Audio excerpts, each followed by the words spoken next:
Hey everybody, hello and welcome to VEDA Day 17. It's me, Peter.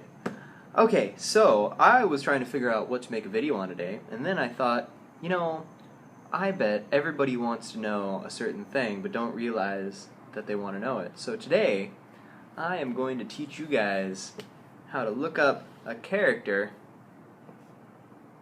in a Chinese dictionary. Ooh, that just changed everything to real yellow. And blue. And yellow, and blue, and yellow.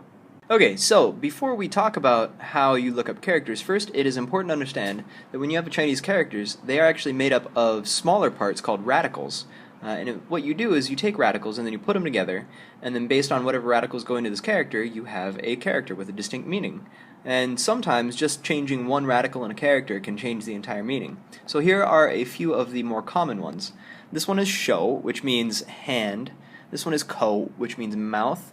This is ma, which means horse, and it's got two forms, and we're going to talk about that in a second. And then this here is mian, which means roof. So these are both the same character, but written differently. The one on the left is the simplified form of ma, whereas the one on the right is the traditional form. Now, the simplified form is the kind of script that they use mainly in mainland China, People's Republic of China, whereas the traditional form is the one that has been used for, the past 1,000 or so years, and it's still used in Taiwan, Hong Kong, Singapore, and in a lot of diasporic Chinese communities, because a lot of the people who make up those communities are from Hong Kong and Taiwan. Okay, so we are going to break this character, which I already know, but you don't, into its different parts. This character is de, and I'm not going to tell you what it means, but that's how it's pronounced. Keep in mind, it's pronounced de. Now what we're going to do is we're going to break it into its different radicals that make it up. And so we're going to follow this arrow, and the first radical that we come up to is this one. This is the double standing man radical. Basically, it is two people, is what its meaning is. But here, it's just a radical. Now, if we follow, again, the arrows down to here, we have another radical, and as you can see, the radicals are circled. This is actually shi, which means 10, but it doesn't really have much, as far as I know, to do with the meaning of this character. Then we go over here, and then we've got this radical.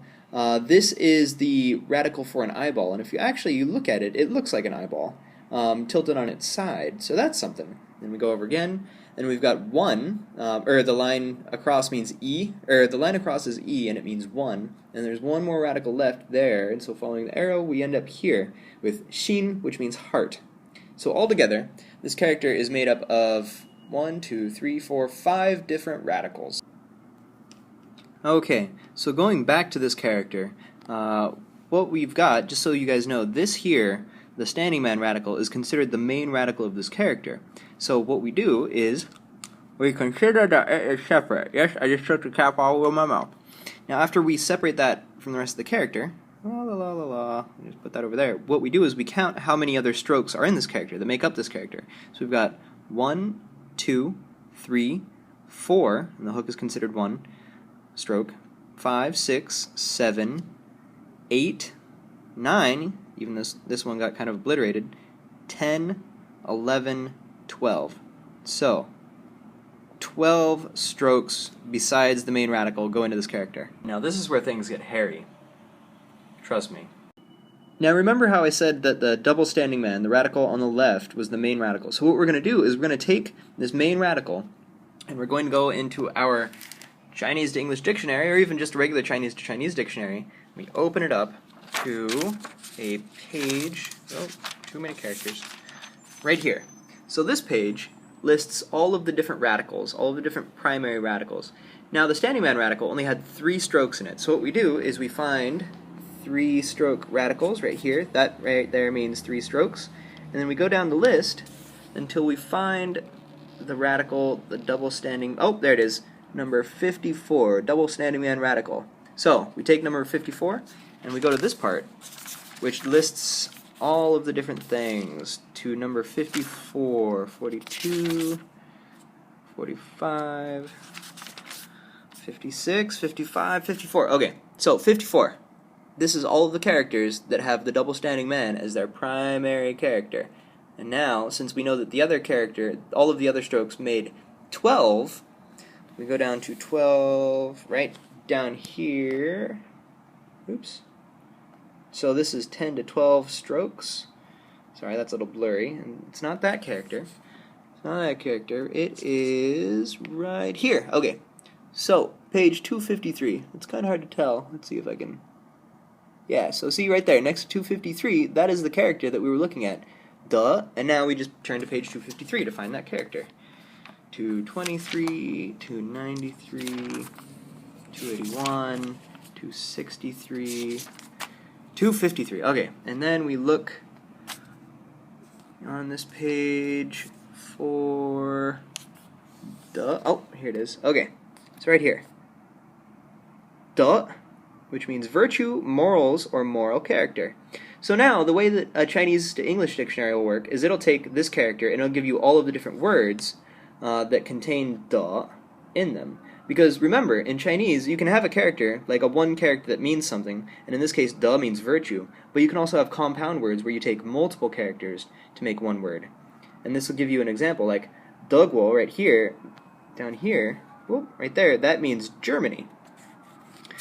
Over here, let's see, some more common ones.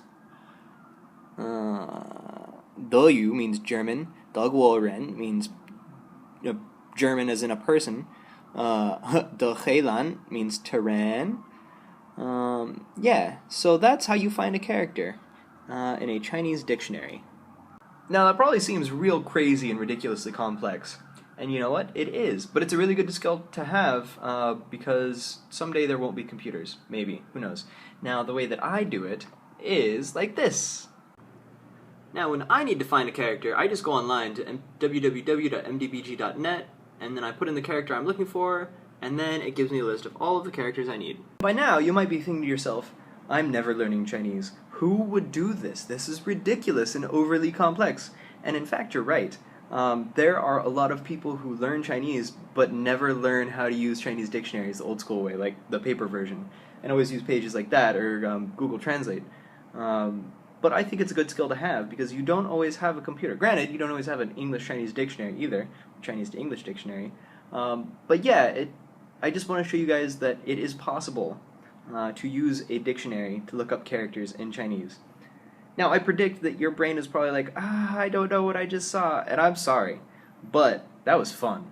Like, I know it probably sounds ridiculous, but I love doing stuff like that, like looking up characters in Chinese dictionary, because it's like an Easter egg hunt, and I like Easter egg hunts and puzzles and stuff like that. Okay, I'm gonna stop talking now because this video is getting crazy long. But thanks for watching. I love you. If you have any questions, let me know in the comments below or on Twitter or whatever, Tumblr, and I will answer them for you. And maybe later this week I will do another video on Chinese.